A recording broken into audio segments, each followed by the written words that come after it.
नमस्कार दोस्तों। Welcome to Ram sir Hindi channel. दोस्तों, दैनिक जागरण एडिटोरियल डिक्टेशन स्टार्ट होगा 5 सेकंड बाद। स्टार्ट। बांग्लादेश में मारे गए छात्र नेता उस्मान हादी के भाई ने जिस तरह उसकी हत्या के लिए मोहम्मद यूनुस सरकार को ही कटघरे में खड़ा किया, उससे यह साफ है कि इस मामले में भारत को बदनाम करने के लिए सुनियोजित ढंग से काम किया गया। बांग्लादेश में हादी को गोली मारने वाले के भारत भाग जाने की अफवाह कई दिनों तक चलती रही, लेकिन वहां की सरकार और पुलिस ने इस पर कुछ न कहना ही बेहतर समझा।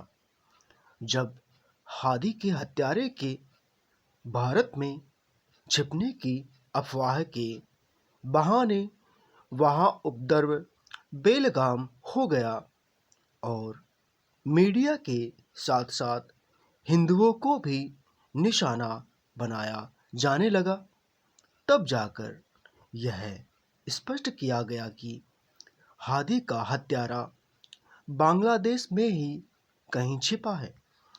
यह मानने के अच्छे भले कारण है कि यह स्पष्टीकरण इसलिए दिया गया क्योंकि भारत विरोधी अपनी हदें पार कर गया एवं उसकी चपेट में बांग्लादेश भी आ गया और अंतरिम सरकार की क्षमता पर सवाल उठ खड़े हुए।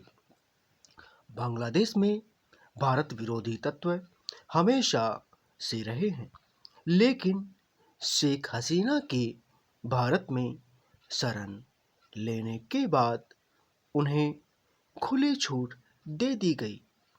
अंतरिम सरकार के प्रमुख के रूप में मोहम्मद यूनुस ने न केवल भारत विरोधी तत्वों को बेलगाम होने दिया, बल्कि उन्होंने खुद भी समय समय पर उकसावे वाले बयान दिए। उन्होंने कभी बांग्लादेश में हिंदुओं के उत्पीड़न को भारत से किया जाने वाला दुष्प्रचार बताया और कभी पूर्वोत्तर में चीन को सक्रिय होने का निमंत्रण दिया। उन्होंने उस पाकिस्तान से सहयोग का सिलसिला भी शुरू किया जिसने बांग्लादेश में कहर ढाया था। इसी तरह उन्होंने जमाते इस्लामी और इस जैसे अन्य भारत विरोधी कट्टरपंथी संगठनों की पीठ पर हाथ रखा। इस नतीजे पर पहुंचने के पर्याप्त आधार है कि भारत में विरोधी जो माहौल बनाया जा रहा है वह किसी बड़ी साजिश का हिस्सा है और यदि मोहम्मद यूनुस और उनकी सरकार के सहयोगी इस साजिश में शामिल नहीं है तो इसकी अनदेखी तो कर ही रहे हैं। लगता है कि शेख हसीना के प्रति अपनी चिढ़ के चलते हुए भारत से संबंध खराब करने पर तुले हुए हैं। यूनुस नोबेल पुरस्कार विजेता अवश्य है, लेकिन भारत को उनके रवैये को लेकर सावधान रहने के साथ ही यह भी देखना होगा कि बांग्लादेश में उसके हितों के खिलाफ जो काम हो रहा है उसमें पाकिस्तान के साथ साथ तुर्की और पश्चिमी देश भी शामिल हैं।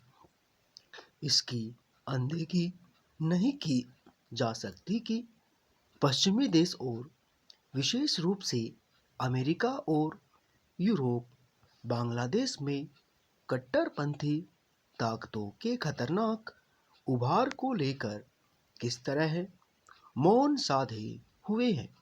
ऐसे में भारत को बांग्लादेश के घटनाक्रम को लेकर सतर्कता और चौकसी बरतने के साथ ही अपने कूटनीतिक कौशल का भी परिचय देना होगा। दोस्तों, आज के लिए बस इतना ही। तब तक के लिए जय हिंद, जय भारत।